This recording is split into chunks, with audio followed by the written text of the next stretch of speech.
Bucks win, Bucks win, Bucks win. And listen, never doubted them for a second, right? I mean, what a game. Hey, listen, we've had our fair share of impressive looking losses this season. I'll take an ugly win over all of those any day of the week. This was an ugly win, and we'll get into the ugliness, but it was a win, and it was a necessary win if this team is going to make the playoffs, which if you think I'm going to sit here and say, yeah, we won and we might make the playoffs, but what does that mean? Can we get better?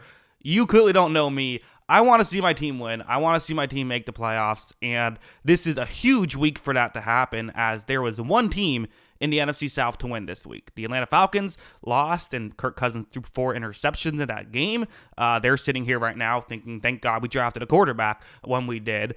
The New Orleans Saints lost, and they're kind of, I feel like, you probably say they're out of it. And the Panthers are just, I mean, there's maybe a window if they could have pulled this game out. It's pretty much over for them as well. So in a 2-horse race with the Bucks and the Falcons, they're currently tied, and the Bucks have a much easier, schedule the rest of the way. Of course, being tied really means they're down, but still, a huge win in what was one of the craziest games I've ever seen. I mean, let's just get into the ending, and then we'll talk player by player and all that stuff. The Buccaneers took the lead, and it was such an ugly game for so long. They finally give the ball to Bucky Irving, get the ground game going. Bucky Irving had 6.1 yards per carry. Rachaad White, due to that big play in overtime, ends up with 6.9 yards per carry, and those were the only 2 running backs to get carries. So they averaged over 6 yards per carry in this game. Finally kind of really got the ground game going consistently, though, with some big Bucky Irving plays. They are able to get into the end zone with a Bucky Irving touchdown. They take the lead by a point. They get a quick stop.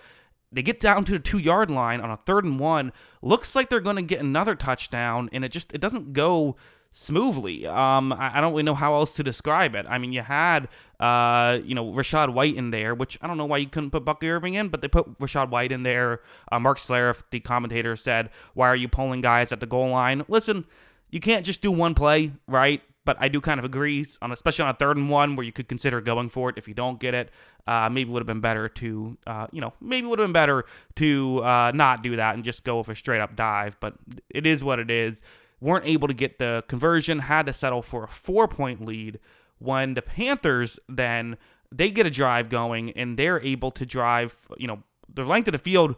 I don't want to say with ease. There were a couple of opportunities. So the Panthers, they have a few minutes left, down 4 points. Chuba Hubbard ended up, we'll talk about him in just a second, but on this drive, he was key. I mean, he had a couple of really nice plays that were able to allow him to, pick up the first down after, after struggling a bit earlier in the game, getting yards. He had a couple of nice moves to break tackles.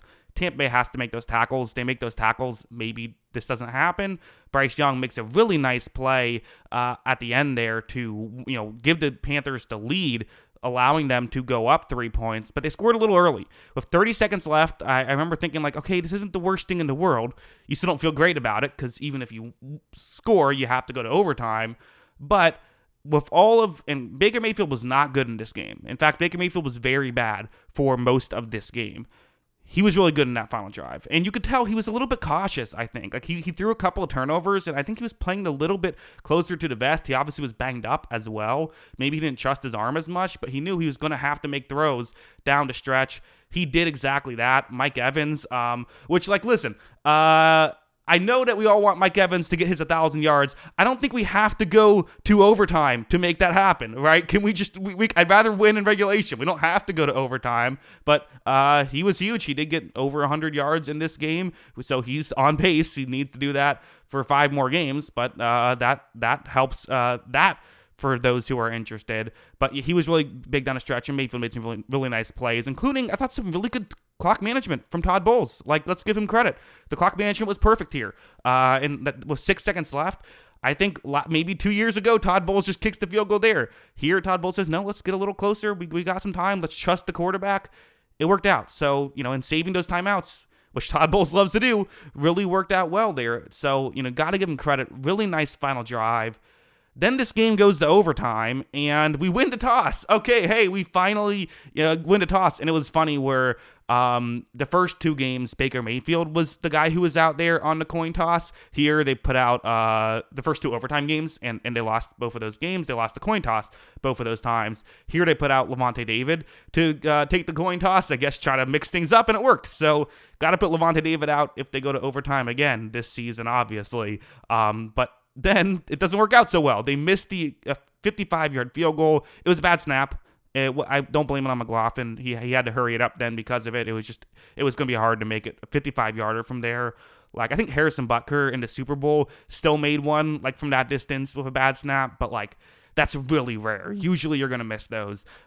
He missed it. It is what it is. I thought the game was over after Adam Thielen makes that incredible catch, one of the best catches of the season, especially given the circumstance. 3rd and 5, Young misses the throw. I thought Young played well in this game. He just missed the throw, threw it to the wrong side of Thielen, and Thielen still somehow made a grab. I'm going to have to talk about Todd Bowles in a bit, but just saying it right now.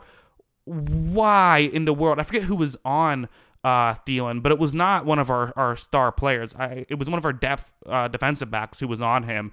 It just makes zero sense. Like, Thielen is their guy there. Why are you putting a depth player on him? It was an absurd decision. I don't care if he's in the slot. Didn't we learn from Cooper Kupp in the divisional round against the Rams all those years back? Just because a guy's in the slot doesn't mean he's not a number 1 option. Thielen was the number 1 option. He makes an unreal play. But then Chuba Hubbard fumbles. The Buccaneers recover. That was Anthony Nelson who created a fumble. Great play by Anthony Nelson. Hey, Anthony Nelson really has been just a solid depth player. I think he's been a solid role player who sometimes gets asked to do too much for Tampa Bay because they haven't had great edge rushers. But, I mean, play of the game right there. They don't win that game without that play. They just don't. He gets it. Yeah. He wanted to run with the ball. He does the right thing, just falls on it. And then, in overtime, that was Rachaad White, who I wasn't crazy about having him in there. I was like, why am I going back to Bucky? Well, White was able to, have fresher legs. He made the play at the end, get him in field goal range. McLaughlin wins. So that's the play-by-play at the end there. I mean, unreal game. And again, there's so much on the line. Losing this game, there probably just isn't enough time left to make the playoffs if you lose this one. Now they still have the Raiders and the Cowboys. Those, in theory, are 2 wins. You have the Panthers and the Saints. You can't say those are 2 guaranteed wins. You just can't. Look at what the Panthers just did. We'll be at home, though, and I will say they're winnable games. Also, the Chargers just showed they're beatable. The Falcons, despite throwing 4 interceptions, only lost to them by 4 points. So that's a winnable game as well. So 4-1 is maybe still what the Buccaneers need, although I don't know, if the way Atlanta's playing, maybe 3-2 could be enough, but really 4-1 should be the expectation. It would be really hard to expect 5-0 here. So staying alive with this game is so huge. And previewing this 3-game stretch of the Giants, Panthers, and Raiders, 3 teams that I don't think are particularly great.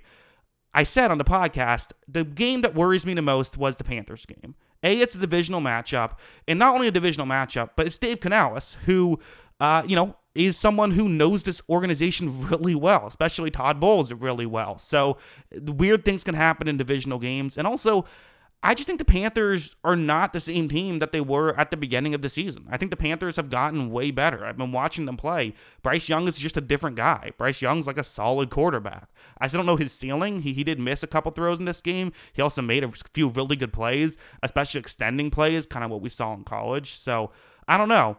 The Buccaneers play the Panthers again later on in the season in Tampa Bay. It's not going to be a guaranteed win, but like I said, keeping the season alive. Play the Raiders next week at 1 o'clock. Got to find a way to win that game as well. But yeah, let's go player by player. First, I'll give some credit to the Panthers here. Panthers fans, if you're watching this video, I think this has been a very fun second half of the season for you guys, right? Seeing Bryce Young's development has been very cool. Jonathan Brooks didn't have great numbers. I thought he made some real plays, though, in this one. I think Tampa Bay really did kind of sell out to stop the run. And, one thing they did as well was they went back and started playing some man coverage, hoping that their corners could win. They did win on occasion, but there were, I thought Adam Thielen made some nice plays and Bryce Young made some nice plays. And this defense for the Panthers, which has been really kind of a mess a lot of times this season, played really well in this game. Todd Bowles did a really nice thing. I'm going to give him a little bit of credit here. When he switched from playing his zone coverage to man coverage, I thought that was really good. He started blitzing, and it was a plan that worked. It did. Now, like I said, didn't love putting a depth defensive back on Adam Thielen, and what I really didn't love was in that final drive, he went back to zone coverage. He was doing a lot of these zone blitzes, and I don't know why he was doing that. The man coverage thing was working. You finally got stops, and then you change it up, go back to what's not working, and it goes back to not working. I didn't understand that at all. I still, I don't know what to make of Todd Bowles. A lot of people have been calling for him to be fired.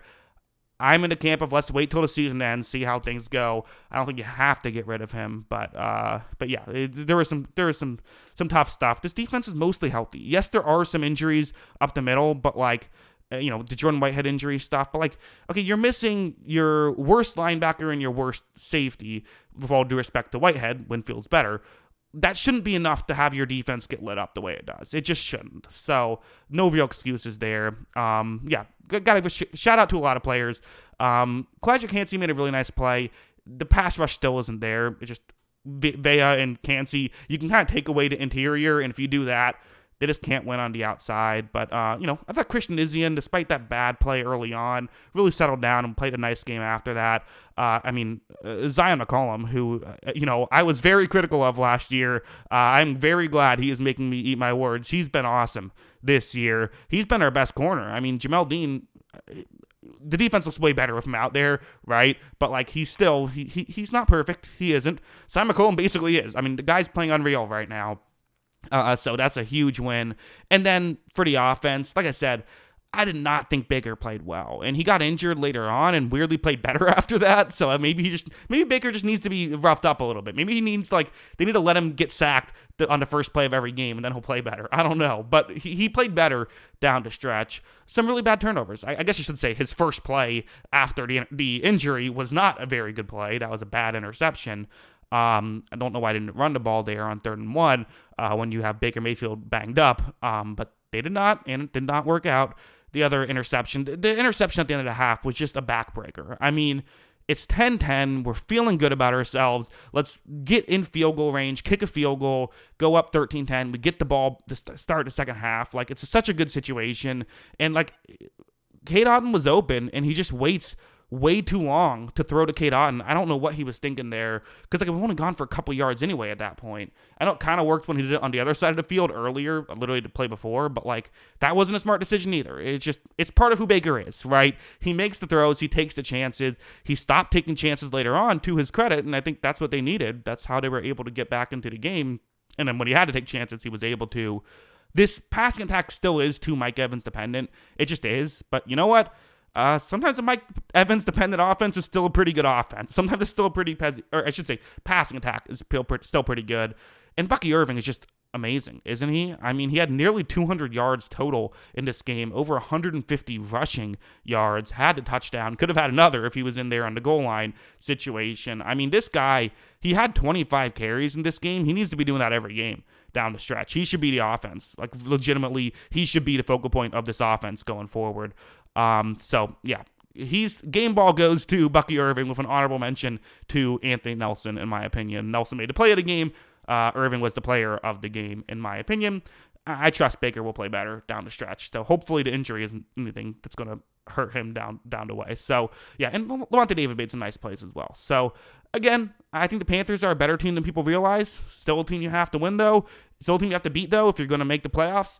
And they were able to do it. So, again, no Chiefs fans are saying, man, we only beat the Panthers by 3 points. That's not ideal. They're saying, hey, find a way to win. That's what the Bucs did. Like I said at the beginning of this video, rather win ugly than lose in a beautiful way. So, I'll take the ugly win. Let's get 4 out of 5 more ugly wins and get into the playoffs. That's what I want. But, yeah, those are my thoughts. What are yours? Let me know in the comments below. Always love hearing from you. And of course, as always, thanks for watching.